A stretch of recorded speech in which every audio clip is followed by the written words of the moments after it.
Welcome to Careers Unwrapped, where we delve into real-life career stories from successful people who've been through it all, the ups and the downs.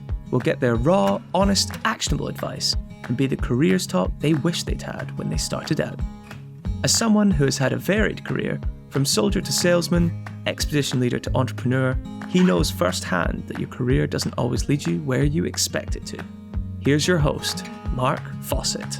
Hello and welcome to Careers Unwrapped. I'm your host, Mark Fawcett, and with me today is Tope Chiedozie. Tope is a training facilitator. He's also an ex-rapper. He's also the founder and host of the Sitdown. Yeah. There's a lot going on here. So we're going to be discussing his career highs and lows, his views on how to engage with young people, his thoughts and inspiration for those of you who are just figuring out your own careers. So Tope, welcome to Careers Unwrapped. It's great to have you on the show. Thank you for having me. Let's just start to give people, all of us, a bit of a view of what your work mix is these days. Yeah. So for the past 10 years, I've been doing workshop facilitation, and that has been for a charity organization called MyBnk. And their main thing was to provide financial education to young people 16 to 25 years. So I was doing workshops in prisons, in community hubs, secondary schools, primary school. I went all the way to Eton to do a workshop, Cambridge. And so it enabled me to experience different audiences and presenting information to a range of different audiences, but more importantly, trying to make finance sexy. Like it's boring, but we all need that information. We were taught maths in school, but nobody taught us finance. So for the past 10 years, that's what I've been doing because it's been so passionate to me. But in June, I left in June after 10 years. And alongside it, I've always been working on something called the Sitdown. The Sitdown is my baby. It's my heart. It's something I'm so passionate about. And all it is a live Q&A platform. I get guests on from a range of different industries. We unpack the truth of their journey, their career, the highs, the lows, everything in between, similar to what you do. But then we give the audience an allotted space of time to ask their own question, because we all have questions. And sometimes those are only relegated to the comment sections on YouTube or DMs that never get answered. So we give people the opportunity to ask the question most pertinent to them. So I've been doing that, doing the sit down and being a husband and a father. All of these are big hats to wear. Busy mixed life and career then at the moment. So we'll unwrap this as we go along and see what we can learn out of it. But you mentioned there about questions from audiences. So I'll actually straight away come up with a question from one of our career starters that they wanted to put across to you, which was your facilitation of workshops, as you just described, from Eton to prisons to schools all over the country, have obviously had you engaging with a huge variety of different people from different life situations and backgrounds. So what do you think are the skills that enables you to resonate and connect with such a variety of different people? Yeah, that's a good question. One of them I definitely say is you have to be able to read the room very, very quickly. If you enter whatever room you enter, you're about to deliver a workshop, whether it's about to present to an audience, you've got a maximum of 15 to 20 seconds to survey the land. Who are the people that I'm about to present to? Even though they've given me a topic and I've rehearsed it and I've practiced it, what does the room require right now? And a good example of this is I went to a school and we were to deliver a financial workshop. And the school was quite rowdy. Like the kids were like bouncing off the walls. It was Monday morning. And we had to entice them to come to our workshops for the rest of the day. Now, nobody wants to say, hey, come to a financial workshop. And so we were all standing at the front of the assembly. We were about to present who we are. And my colleague was about to just say, hey guys, here we are, we're MyBnk, come to our cause. And I read the room and thought, that's not going to go down well. They're going to think, no, they don't want to come to this. So I tapped him and said, and then I just started to rap. I have a rap that I made around money and I just started to rap, and it enabled the whole of the room to just be focused on what I was doing at that time. At the end of it, they were shouting, screaming and applauding. And then I was able to deliver the information. So it was a lesson there that you've got to be able to read the room and then pivot and adapt quickly. What you planned in your notes may not necessarily be what you end up actually doing. I completely agree with that. And I just wonder, from your perspective, your ability to read the room, how much of that do you think is something that is natural to you? And how much of it is something that you have developed as a skill and got better at? I love How good that. were you at reading a room when you started? I love you said that. Like, well, for me, I've got this scar on my head, and this is a scar that I got from in childhood. So when I was born, I was 5 months premature. And so as soon as I was born, I was placed into an incubator. I had tubes, everything in me. And I had to have 2 operations, one on my stomach, one on my head. And this left a scar. And so it meant that as I grew older, obviously my head gets bigger, the scar gets bigger with it. So it meant that as I was growing up, I was very much aware of my surroundings because I always felt like I was the odd one out. I was aware of, are people looking at me? Did that person just look at me? Are they staring at me? Oh, I could see them staring at me from the corner of my eye. So I've been in that realm of being able to observe a room very quickly and understand, what is going on. And I think that has fed into workshops facilitation, where naturally I'm able to do it, but now it's heightened because I know that all these different audiences are going to require a different version of me. So I'd say it's definitely a skill to definitely develop, but I've had it naturally. And if you gave the example then of wrapping in the assembly as a time that it worked, what about a time when reading the room really didn't work? What happened and what did you learn from that? I've had situations where, you go into a situation where especially young people, you assume the way to approach it is to come on their level. Maybe you're using particular words, particular slang. Maybe you might play particular music and set the mood. And I remember there was one session I did, I think it was in East London. And I took that mentality that, these are urban kids who want to, that kind of hit, And they were just looking at me like, what are you doing? They wanted to just learn the information. They didn't want no gimmick. They didn't want no free accurate. They just actually wanted to learn about financial education. And I remember going through, it was only halfway through the workshop that I kind of realized that, and I had to adapt. And I actually had to apologize to them. I said, I know you guys just want the information, so let's go for it. And we went through the numbers, and they took in the information. And it just showed me you have to be able to adapt and pivot. It's all about adapting and pivoting. Read in the room, look at the facial expression. Look at, walking into a school. What is happening in reception in the morning? What's happening in the corridors? You walk into the classroom.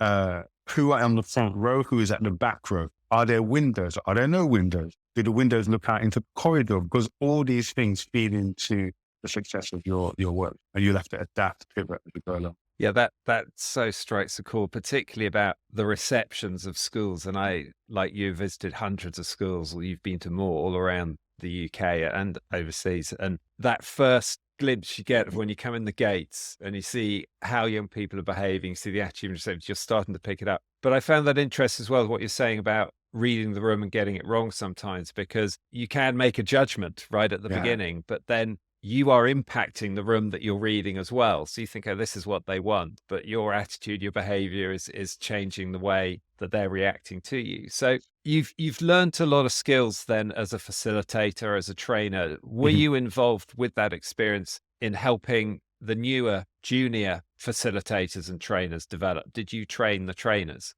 Trainer, that was our program. That's exactly what it was called. And so I would help. We would do, we would co-deliver, either we would co-deliver or we would do lunch and learns. So people have lunch and we'll go through, hey, when you go into a room, these are the things to kind of monitor, be aware of, things like your body language, your tone, things like the way you present in terms of making sure it's not too PowerPoint heavy, being able to pull apart the information and make it relatable to the audience. So I was very much heavily involved in that. And a lot of that also was looking at the content that we're actually providing and being able to evaluate it, test it, test it, update it. So sometimes it's not just about how you present it, but what is it that you're actually presenting? What is the nature of that content? And is it even relevant to where you're at? And we mentioned earlier that in the introduction that you used to be a rapper for a number of years. Yeah. Toured around.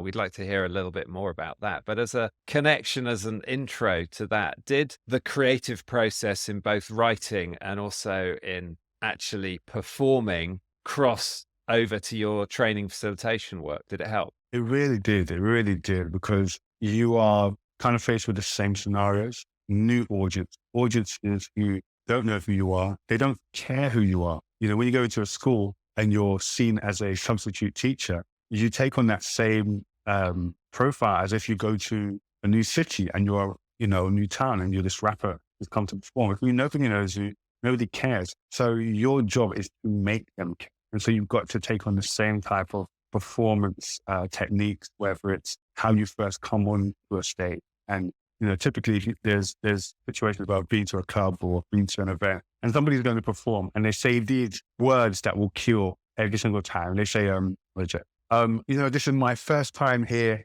I'm a bit nervous, so be easy with like never. That is the buzzkill essentially. That's like throwing some food to the lions, basically, in a secondary school. They're just going to eat you alive at that point. So a lot of it did cross over, and I would just take it.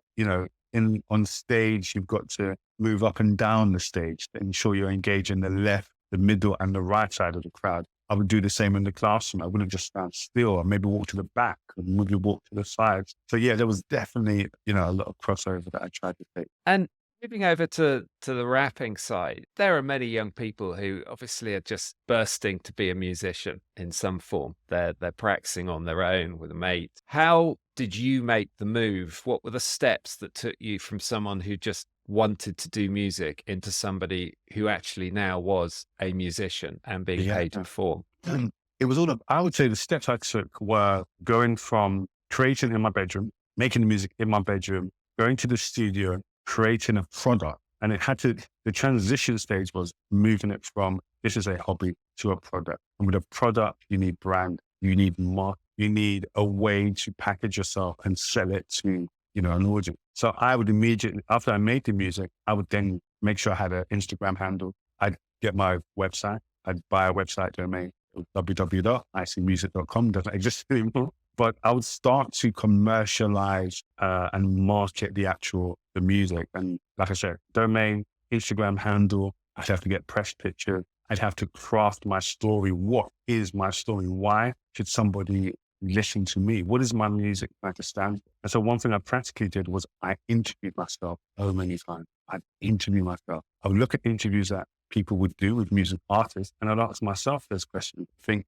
okay, what's my answer to that? So when they said, why do you make music? What is my answer? And once I had those kind of craft, I knew that, okay, if I was asked to do an interview, we'd be able to ace that. We'd be able to definitely show up there. And then I would just move to my local area and thinking about, right, where can I perform? Who do I know that has a show? And sometimes it would be open mic. I'll just turn up to an open mic and I'd have my lyrics ready. Once it was my time, the aim was to kill it.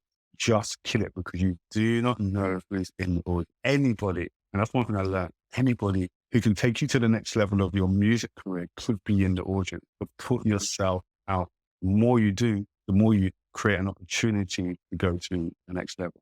So yeah, I would say those steps were the ones that I took. Create a product, commercialize that product, prep for that product, and then get yourself out so people can actually see you. And where's the balance of priority in all of that? Because you've got the quality of the product, you've got the music itself, you've got then the performance ability, the ability to be able to project that to an audience. You've then got, as you've just run through, the marketing and the branding. Where does the balance come in? What matters most at those first stages? I don't mean global superstar, but at those first stages of moving from the hobby musician to the professional. I would say the priority is actually found in identity. What is it that you are trying to do personally? Because everybody, as you go, as you progress, everybody's going to want to shift and change that. Oh, why are you making this type of music? You should make this type of music. Why do you dress like this? You should dress like this. And so the foundation has to be, what is it that you came in and decided to do and why?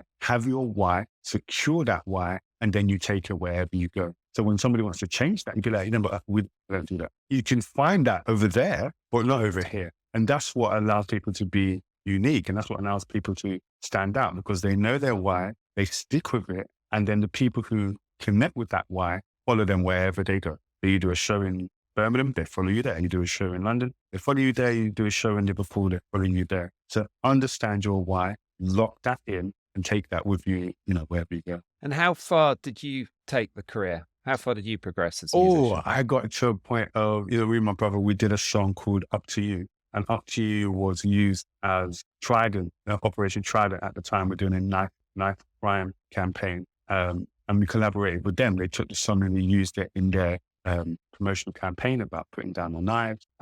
We did shows all across the UK. And then I started to do my solo work. I did solo music on myself and released my album. It was called Moment of Clarity. That was in 2018, December 2018, my best music ever. So if you want to go check it out, go into Spotify, ICIE, and it's Moment of Clarity. And I love that project. And so I got to release my album. And that for me was a hype for me. And again, this is why people need to understand their why. What is success for you? Now, I'm not doing across the world. I'm not doing sold out tours like Beyonce, but releasing that album was the equivalent of winning a Grammy in me. It was me being able to pour all of who I am, my music, my messages into one cohesive album and successfully put it out there. I did a show in Camden. Lots of people came down and so I loved it. That was my hype in a sense. That's what I took it. And then I had my daughter. That's when I stopped. Is that the reason you stopped? I assumed that when I had her, all this new music comes flowing out. Oh my gosh, I got so much to write about. It didn't happen. The opposite happened. All the creative energy I had seemed to pour into the Sitdown. And so it was almost like I have a creative force within me and it just got applied to a different area. I'm always open to make music, but it's just that all of that ball of energy, creatively music, got that misdirected, also directed into a new place. So that's where it is at the moment. And were you ever out and about and you came across people who were listening to your music without knowing who you were? I didn't have that. No, I didn't have that. I was in a barbershop one time and somebody, again, randomly, they said, he goes, "Oh, you're Icy, right?" I goes, "Yeah." He goes, I still play your first mixtape." I was like, "Really?" Because yeah, love it. Like, keep on. So I have these touch points where people have connected with my music, but I've never met them. And so when I meet them, they use that opportunity to tell me. And it's just a reminder that you just don't know how far your music can go. You don't know what your music does for people. And that's why you've got to know your why, stick to that why, because if you changed that why, you've changed an ability to connect with someone down the line. So yeah. And I love that description of the highs in the stages you had through your musical career before your daughter was born. We also hear a lot about the dark side of the music industry and the not so pleasant parts. To what level did you experience the not so good? Frankly, I didn't have like the horror stories that people have had, but I do have the independent artist hills and valleys. And some of the valleys are trying to be heard, trying to be seen. Oh my God. Like, do you know how many people want to rap? How many people want to sing? And you want to kind of rise above that? It is difficult. Also, like the money aspect, like, oh my gosh, I came from a time when shooting a video may have cost £300. Now you're looking at 1,500, 2,000 at least. And what's happening is you're recording that video and you're putting it on YouTube. Where's the return? So the ROI on music is so low that it can then also affect your mental state and your financial. Photo shoots cost money. Studio costs money. To master an album, to master my album, it costs about almost 2,500. To record it cost about another £3,000. This is before the art cover is even done. I had to do a lot of it myself. I had to design my own front cover, my own cover. And then you've got to promote it. So you might need a plugger. That can be that £400. Then you need to get it all across the media sites. Just to upload it can cost another $400. The money racks up. And so if you're not seeing a return on that, how are you living? Thankfully, I had a main job and I was using some of that money to fund it. So I didn't see the horrors when I understood the values, the financial values, the mental health values, thinking, are you good enough? Maybe you need to do what everybody else is doing. Maybe you need to rap about what everybody else is rapping about. And so these are the things that independent artists, deal with and struggle with. So you had a day job that paid the essential bills, helped you fund the capital outlay, the cash you needed to get the music going. Did you actually make a return? Oh, no. No way. For what I put in, through my whole career, I think I put in, let me give you a round figure. I'd say about 30 or 40,000 pounds. But I didn't see any of it back. And you've got to And this is the interesting part. You've got to come to that crossroad, or a lot of people will come to that crossroad and they have to make a decision. Is this making sense? Or is it time to look towards something else? Is this making sense? Because sometimes we can dream until our heart's content. But the practicality of it is this is not working. And I think when my daughter came, that was crossroad I felt I came to, because I had to buy nappies, I had to buy pram, I had to buy a car seat. And when it comes to how are we going to fund this video, or are we going to get the pram? I couldn't knowingly I couldn't knowingly pay for the video, knowing I still had to buy a pram, knowing I still had to buy Pampers, etc., etc. And so I had to make that decision where it was like, even though creatively I dried up, but also my new responsibilities meant I had to make different decisions. So you had at that time, you made that big decision to give up a passion of yours. You had both practical considerations about money. You had future considerations about how successful am I going to be? When might that come? And you had emotional considerations with the arrival of your daughter, all mixing up to make a big decision. Yeah. And you've just recently made another big decision because you've left your facilitation and training role about financial education, which you've been doing for about 10 years. You've left that. You're going to focus a lot more on the sit down. So I think we should probably dive into the sit down a bit and go, okay, what is this? And why is it now so big and so important to you that you've made this huge decision? Yeah. So like I said, I've been with MyBnk for 10 years, and I felt it was time, because sometimes you can be so comfortable in a situation that it will imprison you. It will actually put you in prison. And I was so comfortable going to the workshop, doing the workshops. There was flexibility, a lot of flexibility. When lockdown happened, thankfully, we were able to migrate easily online workshop. And so nothing was changed there. So since my daughter's been born till now, I've woken up with her and I've put her to bed every day due to the flexibility of my job. So the thought of leaving that was like, oh, no, let me stay. But then also the subject matter, I loved the subject matter. You know, it's something I'd messed up on in my university days, spending student money, not being smart with it. So I've seen the repercussions of that, and I've always wanted to give the information to help young people. However, there comes a time when the prison is too tight, and I've started to realize that I'm not growing as much as I want to. And what else is out there? That question of what else is out there. And so since leaving in June, I've just found a whole spectrum of opportunities here. You know, I'm doing workshops with organizations that are doing great work, helping people do public speaking, helping people do workshops. I've been doing that, teamed up with a few brands I'm going to be doing workshops with at the end of August. And so it's shown me that, oh, wow, there are other opportunities out there, and it gives me more time to also work on the sit down. And the sit down for me is at a stage where we've been running for 6 years. We've interviewed the likes of Mo Gilligan, Shola Amar, Grace Ladoja, we had Kelechi Okofa, lots of great people, and it needs time and attention. And so I need work that enables me to earn money and feed my family, but flexibility to be able to pour my energy into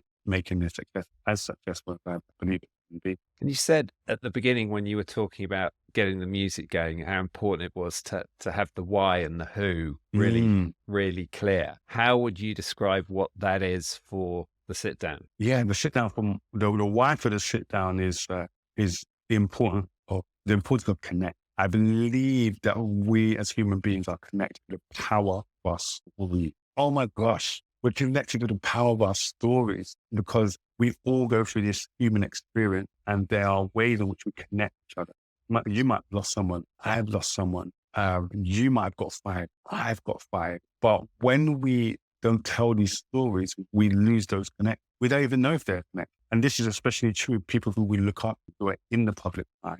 It seems life is just rosy for them. And so when I get them on this platform and they unpack that story, we all see that, oh my gosh, you've gone through some of the same things I've experienced. You go through some of the trials and tribulations I have experienced. And that connection, it just builds a better bridge. And so my why is to get people to be able to connect with these people's stories so that we all understand we go through the same thing.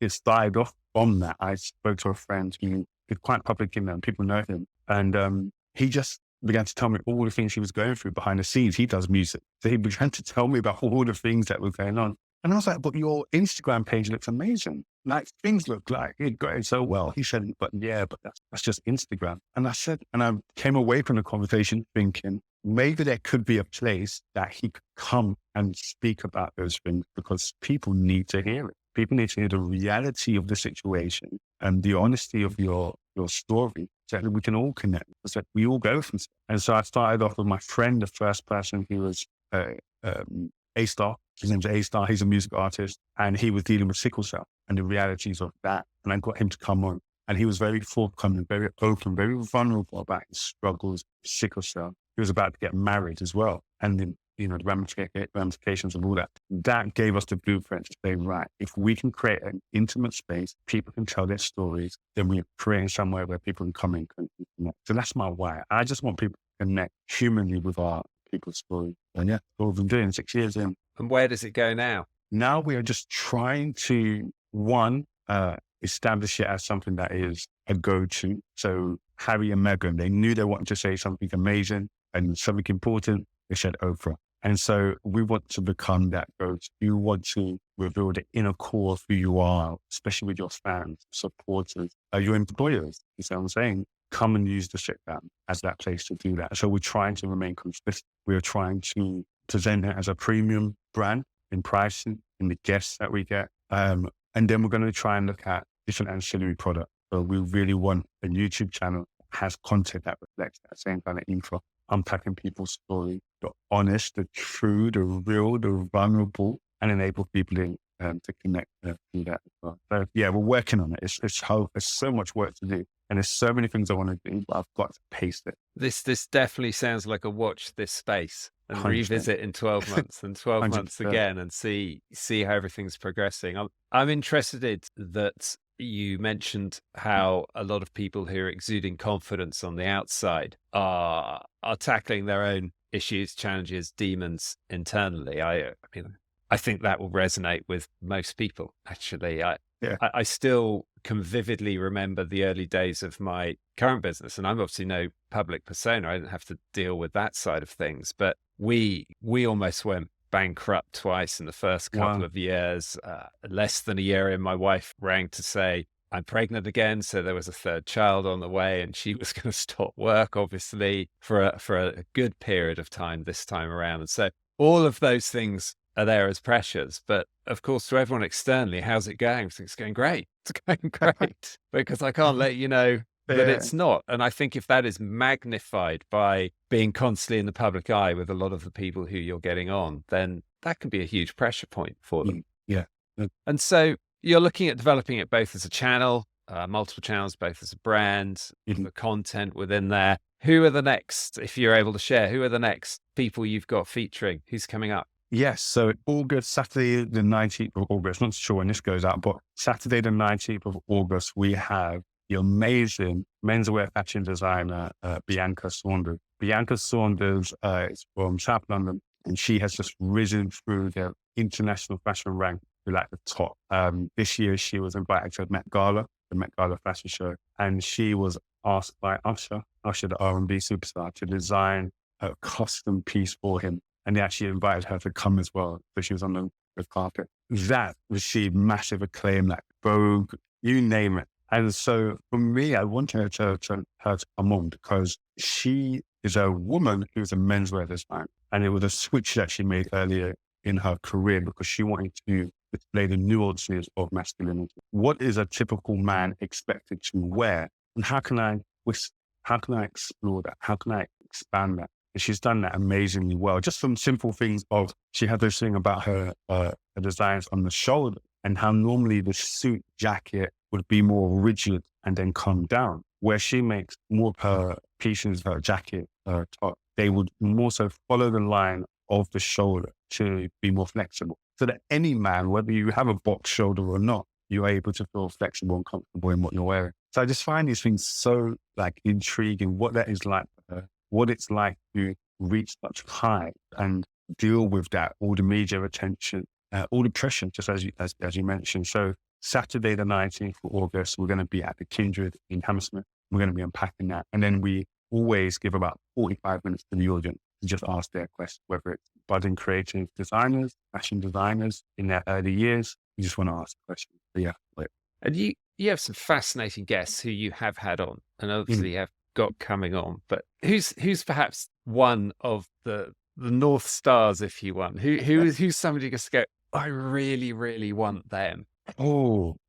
I believe it's got to be top of the list at the moment in Letitia Wright. Letitia Wright, she was in Black Panther and everything. She again rose through the ranks for acting schools, London born. And again, gone to dizzying heights, and I've had to deal with media scrutiny. There was issues with tweets in the past that got brought up in COVID, all these types of things. And I'm always intrigued in how people deal with these high pressure situations, how people deal with being unknown in obscurity to them, boom, star, and what that level presents. And on a human level, how do you deal with that type of life? And what information from being at that height can you give to us down here and for those who are trying to walk the same path? So Letitia Wright, if anybody knows Letitia Wright, you've got any connections, shout me. Right, shout out there to anybody to start using their networks to reach us somehow. That'd be amazing. So there's a lot going on. Father,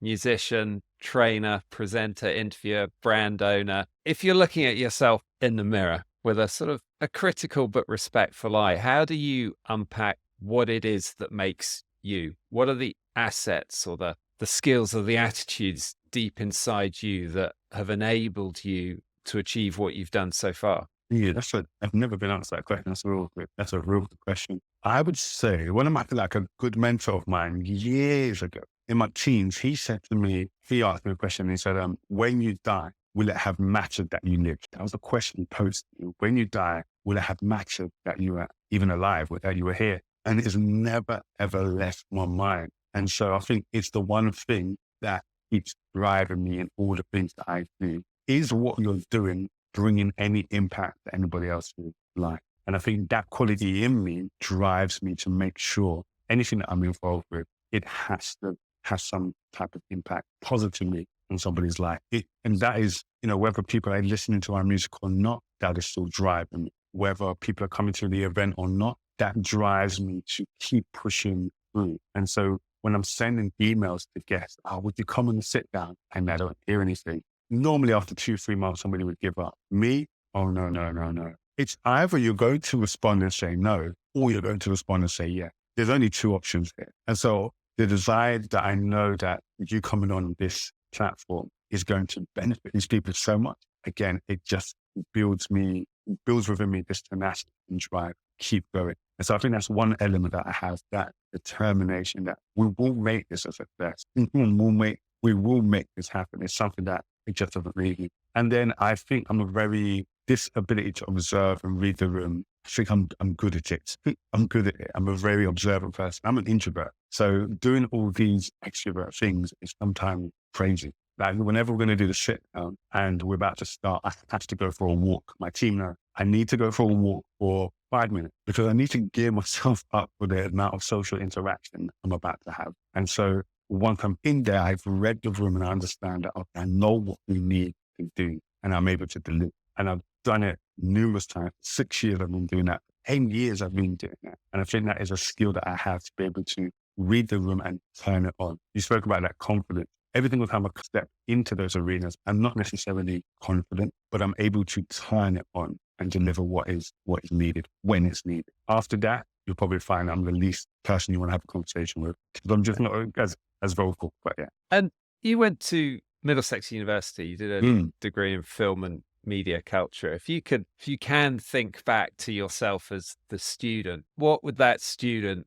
make of where you are now? Shock. It's totally shocked. When I picked that topic to study, I didn't pick it with any intention. I just picked it because I like film. And it was such a flimsy reason to study it. But I picked it because I thought, I like films. Maybe studying films would be good. But in the first semester, my friend was studying media and culture study. And he kept coming to me talking about target audiences, branding, marketing, media. And I was so intrigued. I was like, that's what I want to study. I spoke to my my tutor at the time, and he said, you can major and minor in either one. Which one do you do? And I said, okay, let's just add on media and culture studies. So there was no real progressive map I had. So if I was looking at myself now, I'd be like, you know what? Well done. You're actually using some of the things that you learn from media and culture studies and film. I edit all the videos that go on the Sitdown. I edit them. I edit them. For the promo work, I edit all the videos. That came from film study, learning how to edit, learning about angle. And so I would say, well done for using the skills that you thought you weren't learning at all. Yeah, I've watched a couple of the videos. They're slick. They're well produced. They're edited, and so you're not only in front of the camera on them, but you're also behind. You're the director, producer, and editor. Yeah. So for the promo stuff, I do all the promo for the actual recording of the event. We have someone called Shalima Kumara. She's amazing. But we work hand in hand just to make sure we present the platform in the best way possible. And so what next for the Sitdown in terms of growing the audience, but also funding the costs that go into running it? Yeah. So in terms of growing the audience, we're looking at niching down and just making sure that we keep two of our USPs, which are exclusivity and intimacy. Those are the things that actually run the Sitdown. Exclusivity and intimacy. It's not for everybody. We don't want everybody there. We want a select few, because that's what makes it intimate and that enables that one-to-one nature. But in terms of growing it, in terms of funding and finance, we're looking at two models. We're going to be looking at being a not-for-profit because I feel that what we are doing, it is helping a bigger topic, which is around mental health and around connection and talking, and people being open and vulnerable, instilling a culture of conversation. So we're looking at a not-for-profit route, which we can then draw down grants, draw down funding, but also sponsorship. There's brands that I feel could be good for us to align with and work hand in hand, promote what we do. So if they can come alongside and take care of a speaker's fee, take care of, food, take care of the catering, amazing. So yeah, we're kind of trying to niche down the audience, continue to perfect that branding in terms of it being exclusive and intimate, but then also look at what funding channels we want to kind of dive down. And for anybody else who's looking at what they might do with their career and they're thinking they have creative talents, they have multiple interests, they have passion points, if you could distill from your highs and lows a bit of advice, what do you think that might be? I think when I was growing up and I was coming up, I didn't know what I wanted to do. And I think a lot of people at the moment are bogged down with all the things they could do. I'm good at this, I'm good at this, I'm good at this, I'm good.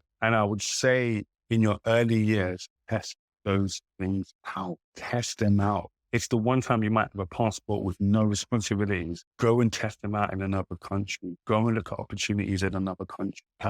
You like art or whatever it is you're into, test it out. But understand there has to be an end to that testing stage. And so if you look at it as a curve, go up, testing, but as you're coming down, start to specialize and niche down. Okay, what is it I've tested? What is it that I really want to drill down into? Because I'm 41 years old. And when you're going into, recruitment and you're going into, your LinkedIn, you're trying to build for jobs and everything, your CV's got to make sense. Otherwise, people are like, I don't know how to place it. You've done 15 things, but where's the correlation? You've done 15 things. Okay, but what is it that you do? Because I need to know how you're going to fit into this company. So I would say explore as much as possible in your younger testing out phases, but then start to narrow down a niche and be like, oh, okay, I think this is the area that I want to drill down into. I think that's so interesting from a mindset perspective as well, because if in your earlier career years, you free yourself up mentally to say experimentation is fine. I'm going to try some different routes. I'm going to, as you say, test it. It relaxes you perhaps from the pressure of you and others saying to you, what is your career? What is your job? What exactly are you going to do? You go, no, I'm just finding my way at the moment, but with the knowledge that at some point I'm going to need to want to make some choices, narrow down some direction and get brilliant at something. Yeah. Love that. Get brilliant at something. Yeah. So it's been fascinating. We could carry this on for a lot longer. So Tope, I've really enjoyed speaking to you, facilitator, trainer, rapper, filmmaker, so much going on in here at the moment. One of the things we always want to do is to pass this baton along. And so I have to ask if there's somebody else who you think we should get on here by unwrapping their career. It would give us more insights into our own. There's a gentleman by the name of BJ Malenga. I actually came across him in MyBnk as a young gentleman who, in his school, at a young age, created a tuck shop and a tuck shop enterprise where he was encouraging young people to buy snacks, sell them for a better price and make it. And we took that model across all these. But now he is in the position of being a career advisor on his own company and just helping people navigate their way. But his journey from such a young age, I think, will be amazing because he's very practical and he's been through that journey of finding his way, testing out things, and he's in an amazing place now. Brilliant. Definitely somebody for us to reach out to then. Yeah, definitely. Thanks so much. No, it's been great having you on here. I'm really struck by so many of the insights you've given into how you made decisions that you made as you went along. And I think that's so important because people are often, as part of their careers, facing decision crossroads and really worried about it. And so there's thought and process within doing that. But also what you said about when you die, will it have mattered that you were there? Will it have mattered that you live? I love that thought. I think it's clear that you and your work, Tope, do matter. It's been great having you on Careers Unwrapped. Thank you very much. Thank you. This podcast is sponsored by We Are Futures. To find out more about We Are Futures and how we can introduce your brand, business, or organization to the mass markets of tomorrow, visit www.wearefutures.com. Make sure to search for Careers Unwrapped in Apple Podcasts, Spotify, Google Podcasts, or anywhere else podcasts are found.